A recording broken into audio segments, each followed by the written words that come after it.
Hi, and thanks for joining us for another episode of the Canadian Podcast. My name's Andrew Campbell with my co-host Sarah Sash in beautiful Newfoundland and Labrador. Sarah? Yes, we've been very much enjoying Newfoundland and very much enjoying the conference. We've had some great presentations, and I always enjoy a great one about marketing, so we're lucky to have a guest on today to talk about just that. We are here at the DFC AGM in St. John's.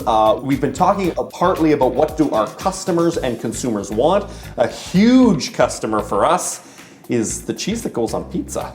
Indeed, and we're about to learn about just how much of that is actually used by a Canadian company, Pizza. Let's get right into it. Our first guest today has served as head of marketing for Pizza and Pizza 73 in Canada and PZA Pizzeria in Mexico. In his role, he is accountable for brand strategies, omni-channel marketing planning, communications, food innovation, and menu strategy. At Pizza, Adrian Foco has worked to bring renewed purpose through a new brand strategy and investments in community, diversity, and food waste reduction. Launched in 2022, the supporting Everyone Deserves Pizza campaign platform has driven interest, relevance, and record sales while delivering award-winning programs such as the Fixed Rate Pizza, which was very entertaining to hear about, Valentine's Day Singles for Singles, the Dip Roller, and NHL NBA Score a Slice. Prior to Pizza, Adrian was at Boston Pizza and Canadian Tire, honing his marketing skills in both the food service industry and hard goods retail. In 12 years at Canadian Tire, Adrian was instrumental in leading category marketing plans, launching the Jumpstart brand, and later the Canada's Store campaign and supporting Canadian Tire Guy spokesman.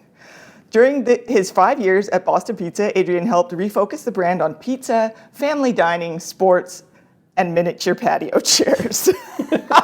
You might have to tell us more about that. Adrian Foco, welcome to the Canadian Podcast. Thank you so much for having me. The campaigns you talked about here at the meeting were wildly entertaining. Clearly that is a brand that you yourself bring to the organizations you're a part of. They sound like a lot of fun, but maybe we can actually step back because you did talk about it today. Dairy, when we talk about dairy and pizza, they go together. Everybody knows that, that incredible flavor of the mozzarella makes a pizza. Can you talk about just where that fits within Pizza as a brand and how much cheese do you use? Because it must be a pile within the organization. It's a lot. It's well into the millions of kilograms every year, and it's critical. The cheese for us, in the pizza industry in general, really is one of the key, if not the key selling. We'll say the key. Let's say the key. You know what? Truthfully, I can say the key. I don't see a lot of pizza ads saying, talking about, whatever the green peppers. It really, the cheese, the infamous cheese pull. Most pizza ads will show a little bit of the cheese stretching and show, the steam that the cheese also gives the pizza. It holds the heat on the pizza. So it really truly is a great quality attribute and taste appeal driver. And when I say quality attribute, I mean if you can say that not only is it appealing visually in the smell, but also that if it's really good quality local product, then obviously that only helps further that story. Everybody here at the AGM in Newfoundland actually got to experience that cheese pull, that feel at lunch today. We all thoroughly enjoyed it, so thank you for that. And Dairy Farmers of Canada and Pizza have actually announced a partnership back in 2021, bringing the iconic Blue Cow logo together with Pizza. I'm curious about if you could share with the listeners more so about what actually drove that partnership to start with, how you got going, and what factors contributed to collaborating with DFC and bringing these great things together? Well, I think, first of all, we're a Canadian brand. And in our sector, there are, less and less leaders that are 100% Canadian brands. And so it's important for our story to communicate that and to make sure people know that we're 100% Canadian. And another way of doing that, of being authentic in that messaging, is supporting other Canadian producers, supporting Canadian farmers, and supporting industry here. So that was really important for us as part of our strategy around communicating the Canadianness of Pizza. And so it just made sense for us to reach out or to connect with the Dairy Farmers of Canada and work on a partnership together to say, two brands together are stronger than one. And how do we pool our shared resources to make sure that we're getting our message out in terms of the quality of the food, but that also the DFC has an opportunity to use our platform to say, hey, here's a brand that supports Canadian dairy. 3 years in, how's it going? Oh, it's great. I mean, because we have a long road to go ahead of us in terms of our quality story. Quick service pizza. There's many things that you can talk about. The speed of the food, the value of the food. Those are oftentimes the kind of key messages. But for us, we really want to get our quality story out there because we think that the food is a very high quality, and we maybe always don't get the credit that we would like to get for it. And for us, the starting point was to say, well, then that starts with the ingredients. You're not going to have great food unless you have the best ingredients. And so 3 years in, we've had multiple opportunities and millions of impressions to communicate that message, and we are seeing improvements year over year in sales and improvements year over year in our food quality scores. And you talk about all the cheese you sell. It legitimately is a pile of cheese, so thank you for that. Clearly your success is our success, and this partnership is going quite well. Can you talk about what drives Canadians to order pizza? You mentioned quality, but there's convenience, there's Canadianness. What things really drive a person to go and purchase one? Pizza, you saw today, I would take a lot of passion because I think it's a very interesting product to sell. It's more than just a meal. It really does serve a purpose in our lives. And so for us, when we're thinking about selling pizza, we're trying to think of the different occasions in people's lives where pizza would be needed. And a lot of that comes down to if you think of someone who's looking to save a little bit of money on a meal, but they don't want to make it themselves. If you're looking for a mom or a dad who's short on time, you've got hockey practice and whatnot, and you need to save time, pizza's a great option there. And so when you're thinking about all these different occasions, we're trying to say, what are those life moments where someone's going to need pizza? I need to save a little bit of money. I need to save a little bit of time.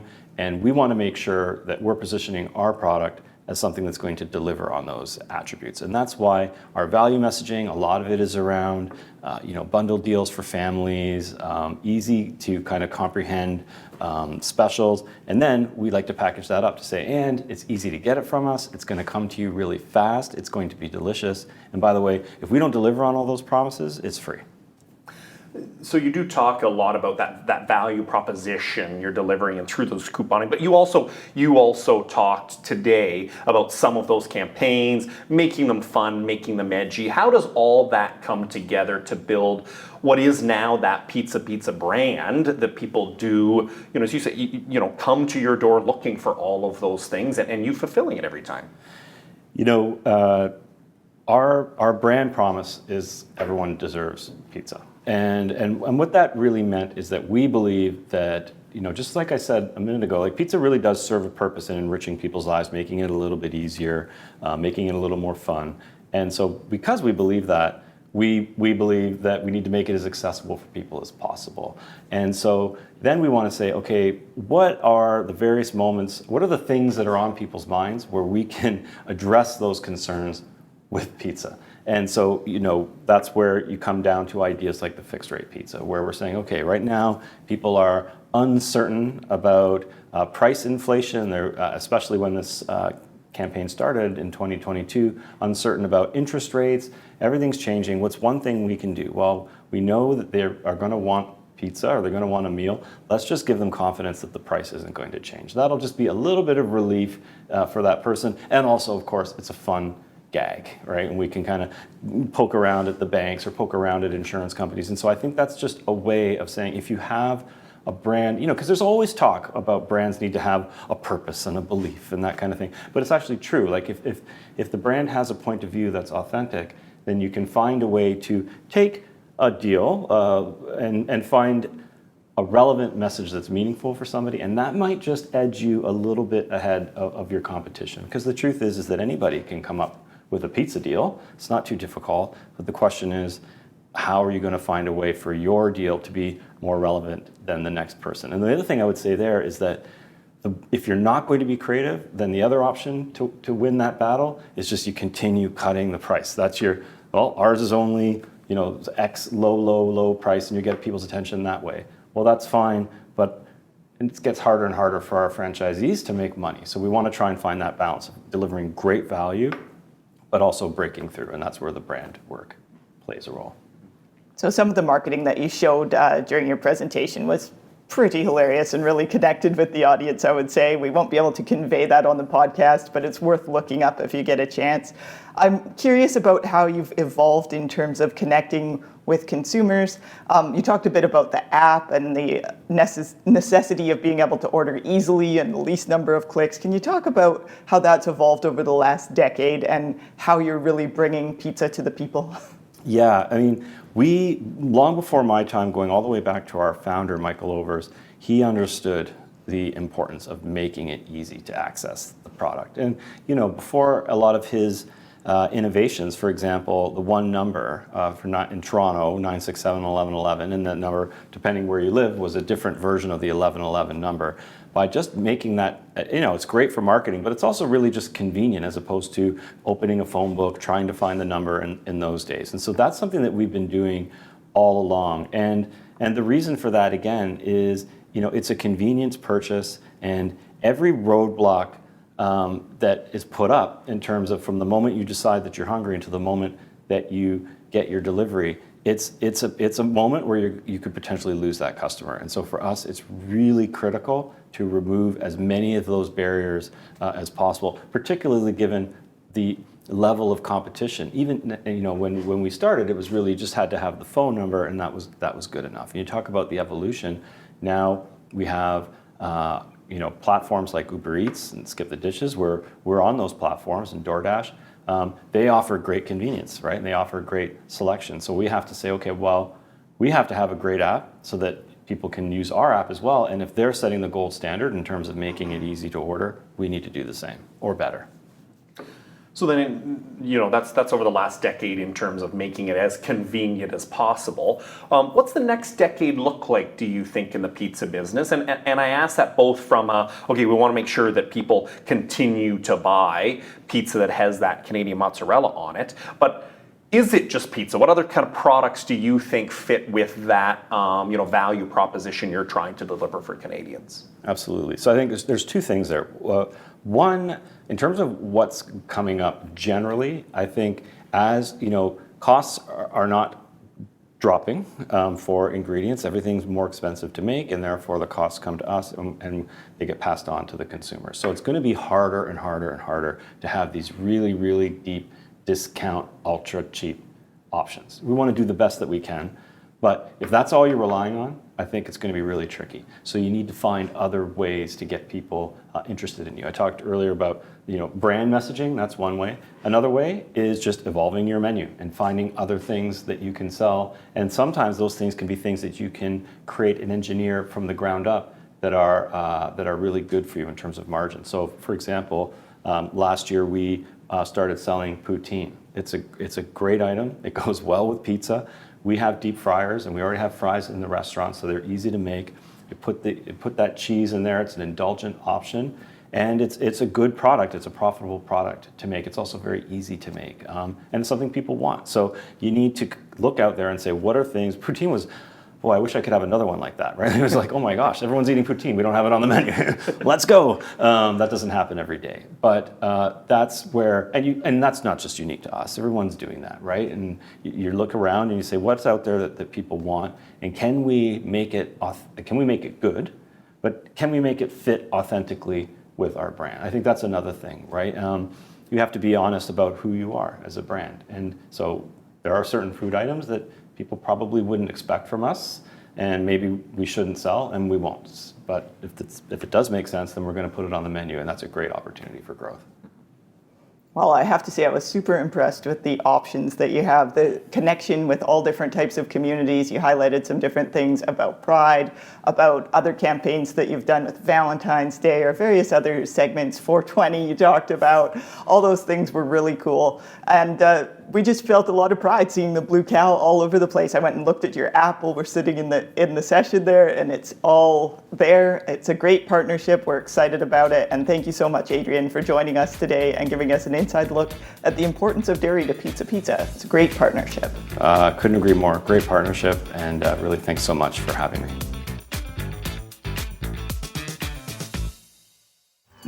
Canadian dairy farmer. Planting one tree, then hundreds more, to naturally purify the air. Preserving wildflowers for pollinators, and nurturing wetlands for healthier soil, so wildlife can prosper. Biodiversity is in our nature. Working towards a sustainable future. That's Dairy Farming Forward. Well, we always enjoy a super cheesy episode, and that one sure was. Super cheesy episode. It was absolutely that, but we couldn't have done it without our production team, Carl Belanger and Bruce Sargent, thanks to them. And to our sponsor, the Dairy Farmers of Canada. And don't forget, look for that blue cow logo the next time you are supporting a business with whether it's a slice of pizza or a latte, because they're supporting us.